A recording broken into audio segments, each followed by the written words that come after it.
from the Energy Boutique with the energy forecast for Saturday, March 25th. So we have the moon moving out of Taurus energy, moving into Gemini energy, which serves as being a little bit of an interesting point, seeing as Mars is leaving Gemini energy for Cancer energy. We just can't seem to shake that Gemini energy at all. Of course, I'm being a little bit over dramatic. That's what we can expect here in Aries season with all of this fire, is being a little bit over dramatic, overly aggressive, Mars in a nutshell. And with the moon now shifting into Gemini energy, we are coming out of the low and slow. We're moving into the mental plane. Curiosity is at an all-time high. We have many questions. We're seeking a lot of answers. We have high levels of confusion. We are looking for clarity. And of course, there is this want, need, and desire to be a little bit more social, a little bit more out there in the world, because we're looking for stimulation outside of ourselves. We're really looking for aha moments to trigger something within us. Clarity, ideas, inspiration, all of that we're still very much trying to sort out. And with Mars moving into Cancer energy, again, not his best place. Listen to the astro forecast about it in order to figure out why. We're just happy to feel a shift. Now, granted, getting out of that Gemini energy is going to be one thing. When we find ourselves in this Cancer energy that Mars is about to move into, we may second guess how bad the Gemini energy actually was. Why is that? Because we're moving into a water energy. What is water? It's emotional. It's intuitive. It is very connected to the past. So we do have a lot of healing to do as far as letting some of the past go. Again, we're in a brand new year, brand new calendar, brand new energy, but many of us not feeling that shift at all, desperately holding on to the old because we do not trust that the new is around the corner. And therefore, we have some analyzations to do on what it is that we can do in the here and now to stabilize, to secure a new level of safety, security in our foundations, especially in our home life, more than that in our emotions. So we got a lot going on. That moon will go void 12:20 p.m. Eastern Standard Time. We lock into that Gemini energy at 8:43 p.m., which makes for a very long afternoon of confusion, of uncertainty, of doubts, of insecurities. We start questioning everything when the moon is void, and then bam, we lock into that Gemini energy, and our mental plane just starts a spinning. There are 11 different aspects here today. 6 of them involve the moon. We have Mercury making a very positive interaction with Pluto, who, by the way, is fresh into Aquarius energy. We still have a very long time to adjust to this energy, and just when we get suited in it, Pluto's going to go retrograde. If you want the ins and outs on what Pluto's all about, listen to the 2023 energy forecast where I break down each month and what's going on, and remind you that Pluto will be going retrograde and creep back into that Capricorn energy, and then go direct, move into that Aquarian energy, retrogrades again before we actually set up shop permanently in that Aquarian energy, November of 2024. Anywho, Mercury and Pluto coming together in this way. Mercury's in Aries energies, fired up on all cylinders. We want new ideas, we want new inspiration, we want new clarity. We are acting on impulse, we have a lot to say. And in this Pluto energy that we're just trying to adjust to, we are really pushed to kind of see the greater, grander picture here, that Aquarian energy, very visionary, very futuristic. Now, we're only in the very first chapter of Pluto's efforts. Keep in mind, he's going to be in Aquarius energy for 20 years. And those 30 degrees of Aquarian energy that he has to move through, broken up into 3 different chapters. The first 10 degrees is going to be about the destruction, the destabilization, if you will, of the topics and themes that, of course, Aquarian energy rules over. We will not see that 10th degree completion for many, many moons to come. So we are going to be in a destructive, dismantling, destabilization period for Pluto's energies and efforts for the next couple of years here. But Mercury and Pluto coming together, we're doing a psychological deep dive, if you will. We're starting to kind of have aha moments. we're starting to see the intensity that we have on trying to bring certain ideas, certain inspirations to life. We're peeling back the layers on our dreams, our visions, but also realizing the fears, the doubts, the insecurities that we have in actually going after it is that we want, need, and desire. The sun will be making an interaction with the true node, and this, of course, is going to show us a little tiny bit on where it is that we are going to take a step forward, albeit a baby step, but we're taking a step forward. What are we taking a step forward in? Trying to get our ass on the right path in order to reach our soul's mission, our soul's purpose, the new path that we need to be on in order for us to set ourselves up for new goals. The moon will semi-square the sun. This is an overlap between the old and the new, between our unconscious selves and our conscious selves, between our emotions and our actions. Now, the moon, again, still very much in this Taurus energy, has us grounded, has us stuck in the present moment. We don't want to look too far back. We don't want to look too far ahead. But that is also creating a blockage right now because the sun, being in this Aries energy, a fire sign, we are looking to burn the bridges, cut the cords, burn whatever it is we need to burn, connected to the past in order to free us up here in this present moment, to reignite the fire, the flames, the passion, the excitement within us, in order to set the tone on what it is that we actually want to go after, what it is we want to bring to life, what it is that we want to initiate, what it is that we want to begin.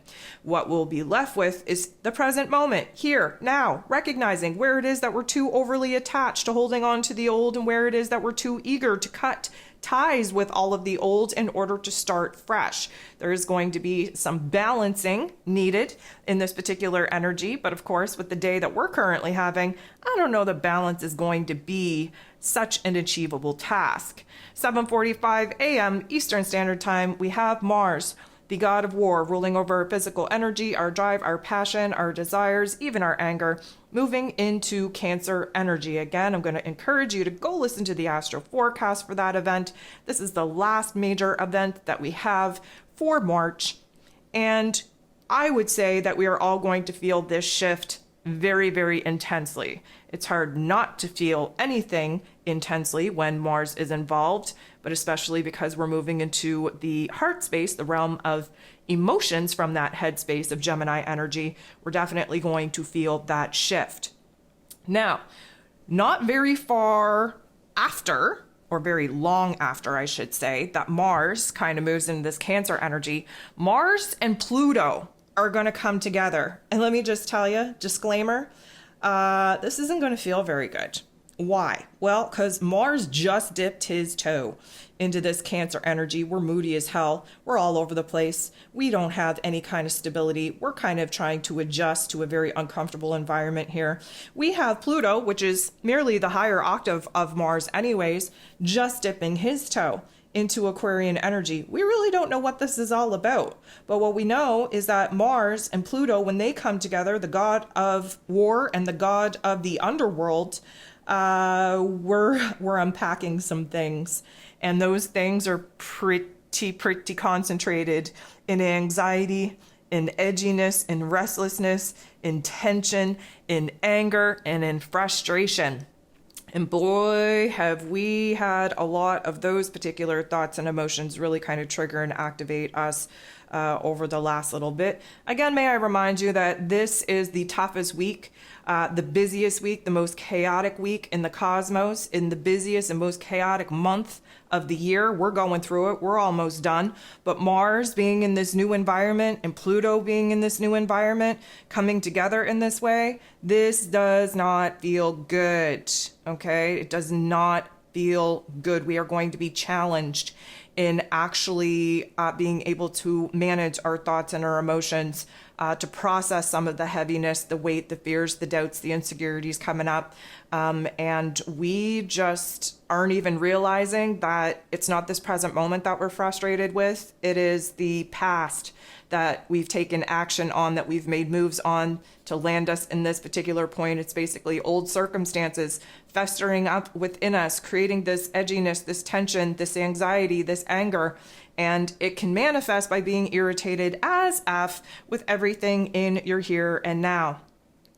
So we have Venus Semi-squaring, again, not another very good aspect with Neptune, who is in its place of power in Pisces. So Venus is in Taurus energy, her place of power, Neptune in his place of power in this Pisces energy. Pisces energy and Taurus energy work very well for being inspired and imagining something new and tapping into new levels of intuition and creativity and bringing it to life through that earthy energy that Venus is in. However, this is a semi-square. It does not feel good. And what we're sitting in right now is a whole lot of delusion. We're doubting ourselves. We're doubting the change. We're doubting the shift. We're doubting our self-worth. We're doubting our decisions. We tend to kind of be too focused on the big picture, missing some of the smaller details that absolutely make up the greater, grander whole. We are looking at things and seeing what we want to see instead of actually seeing what it is that's actually there. We are losing ourselves in imaginary land, and I would hope that we would lose ourselves in imagining the best case scenario. However, with Mars and Pluto popping off just before this, I would say that we're going to get lost in imaginary land of conjuring up the worst case scenario.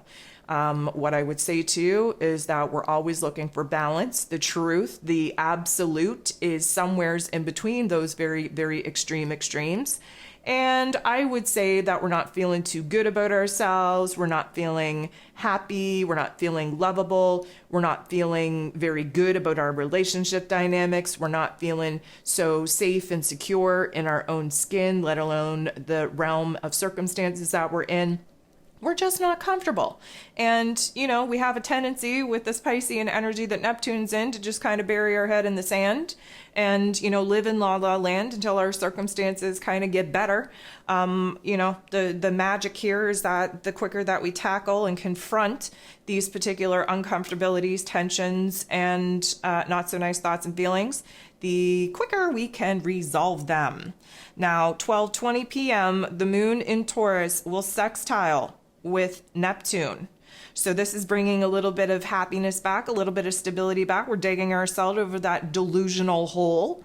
Of course, this is the last aspect that the moon in Taurus is going to make before going void, of course. So there is a lot of groundedness coming in just before we push ourselves off of the doubts and insecurity edge once again.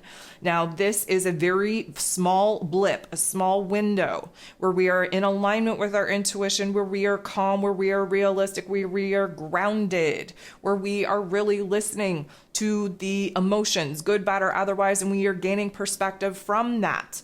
But like I mentioned, then the moon goes void, and then things start falling apart. And of course, while the moon is void, we have the moon semi-squaring with Mercury. Mercury, of course, in Aries energy. This is essentially our heart and our head coming together and realizing that we're not on the same page at all. And at this point, we ain't even in the same book. And so we are a little bit cluster effed. Again, that Mercury energy just kind of spinning our mental plane because, of course, we're in Aries energy. We want to take a straightforward approach. And what we've realized as of late is that it's pretty hard to get to point A to point B when there are multiple levels of A in order to get to B. There are lots of detours, there are lots of ups and downs, and we are currently on that emotional roller coaster. 8:43 p.m., we lock into Gemini energy with the moon, and again, we move out of this low and slow grounded type of energy that we've been in for the last couple of days, trying to stay present, and now we're all up in the mental plane. Wheels just a-spinning. And the moon in Gemini is going to go ahead, be pretty bold coming out of the gate, trining, beautiful energy, with Pluto, again, fresh in this Aquarian energy. The moon in Gemini, air sign. Pluto in Aquarius, air sign. This is what gives us our trine. It's an air-on-air activity and event. And what are we getting out of this? Well, we are starting to see our emotions from a different set of eyes. We are starting to see our circumstances from a different perspective. Why is this? Well, Gemini energy, again, represented by the twins, we are definitely looking at how extreme our points of view are, extreme our emotions have been, extreme our choices, decisions, path, and directions have been. Again, we know this energy all too well with Mars just stepping out of this Gemini energy after 7 long, very, very long months. But we have Pluto here, the great transformer. And he does a deep dive, psychologically speaking, on us. And he peels back the layers that were previously unconscious and unseeable to us.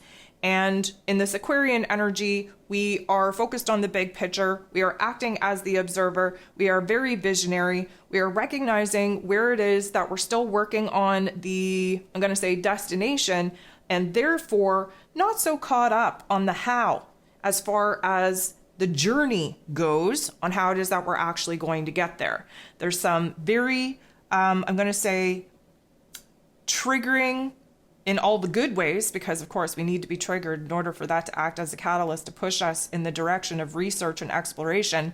That's what we're going to be doing with the moon in Gemini, is exploring, experimenting, testing the waters, so to speak. And, you know, Pluto is in a brand new territory in this Aquarian energy. So there's a lot of observing, a lot of exploring, a lot of questioning, a lot of perspective changing shifts taking place within us that, of course, have a major impact on our emotional state. The moon in Gemini will semi-square, which is not such a good vibe, with Chiron, the wounded healer. So there is this, I'm going to say, split where we are seeing our old self kind of fall apart, our new self not falling together fast enough, the old reality falling apart, the new reality not falling into place fast enough. And that brings up a lot of fears, a lot of doubts, a lot of insecurities. Even more than that, we're questioning who it is that we now are in this very foreign landscape. And one would say, well, how can it feel foreign when nothing has really changed? Well, isn't that a bewildering question that maybe your moon in Gemini should explore over the next couple of days?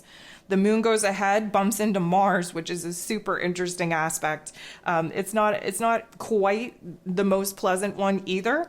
I just think it's funny how Mars just stepped out of Gemini energy. The moon just steps in this Gemini energy. And now the moon in Gemini is coming up to Mars being like, hey, how you doing?